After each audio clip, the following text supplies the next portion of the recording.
ಈ first generation ಡಾಕ್ಟರ್ಗಳ ಕತೆ ಯಾರಿಗೆ ಹೇಳೋಣ. Welcome to day 46 of NEET PG prep. ಮನೆಗೆ ನೀನೇ ಫಸ್ಟ್ ಡಾಕ್ಟರ್ ಆಗಿದ್ರೆ ಬ್ಲೆಸ್ಸಿಂಗಾ ಅಥವಾ ಶಾಪನಾ? ಫಸ್ಟ್ ನಮ್ಮ ಎಕ್ಸಾಮ್ಸ್ ಬಗ್ಗೆ ಒಂಚೂರು ಐಡಿಯಾ ಇರಲ್ಲ ನಮ್ಮ ಮನೇಲಿ.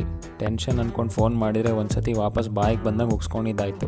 ಫೇಲ್ ಆಗ್ಬೋದು ಅಂತ ಬಾಯಲ್ಲಿ ಬಂದರೆ ಸಾಕು, ಇನ್ನೇನೋ ಲೈಫೇ ಇಲ್ಲ ಅನ್ನೋ ಥರ ರಿಯಾಕ್ಷನ್ ನಮ್ಮ ಮನೇಲಿ. ಇನ್ನು ನಮ್ಮ ಫ್ಯೂಚರ್ ಬಗ್ಗೆ ಯೋಚಿಸಿದ್ರೆ ನಗಕ್ಕಾಗ್ದೆ ಅಳಕ್ಕಾಗ್ದೆ ಬಾಳಕ್ಕಾಗ್ದೆ ಸಾಯಕ್ಕಾಗ್ದೆ ನನ್ನ ಬಾಳ್ಗೆ ಬೆಂಕಿ ಹಾಕ. ಫಸ್ಟ್ ಆಫ್ ಆಲ್ ಯಾವ ಬ್ರಾಂಚ್ ತಗೋಬೇಕು ಅಂತ ಕನ್ಫ್ಯೂಷನ್ನು, ಅದ್ರ ಮೇಲೆ saturation problem, work life balance, ಇದರೆಲ್ಲದ್ರ ಮೇಲೆ ಆರ್ಟಿಫಿಷಿಯಲ್ ಇಂಟೆಲಿಜೆನ್ಸ್ ಇಂದ ಏನಾದ್ರು ಎಫೆಕ್ಟ್ ಆಗ್ಬೋದಾ ಅನ್ನೋದೊಂದು ಡೌಟು. 19 ಸಬ್ಜೆಕ್ಟ್ ಓದಿದ ಮೇಲೂ ಇಷ್ಟು ಅನ್ಸರ್ಟೆಂಟಿ ಯಾರಿಗೆ ಬೇಕು ಗುರು? ಅದೇ ನಮ್ಮ ಅಪ್ಪ ಅಮ್ಮ ಡಾಕ್ಟರ್ ಆಗಿದ್ದಿದ್ರೆ ಆಲ್ರೆಡಿ ಒಂದು ಪೇಷಂಟ್ ಬೇಸ್ ಸೆಟ್ ಆಗಿರೋದು, ನೇಮ್ ಇರೋದು, ಹಾಸ್ಪಿಟಲ್ ಇರೋದು, ಜಸ್ಟ್ ಹೋಗಿ ಸಿಂಹಾಸನದ ಮೇಲೆ ಕೂರೋದಷ್ಟೇ ಬಾಕಿ. ಬೆನಿಫಿಟ್ಸ್ ಏನೋ ಜಾಸ್ತಿನೇ ಇದೆ, ಬಟ್ ತುಂಬ ಹೈ ಎಕ್ಸ್ಪೆಕ್ಟೇಷನ್ಸ್ ಇರ್ತಿತ್ತೇನೋ, ಅದಂತೂ ನಿಜ.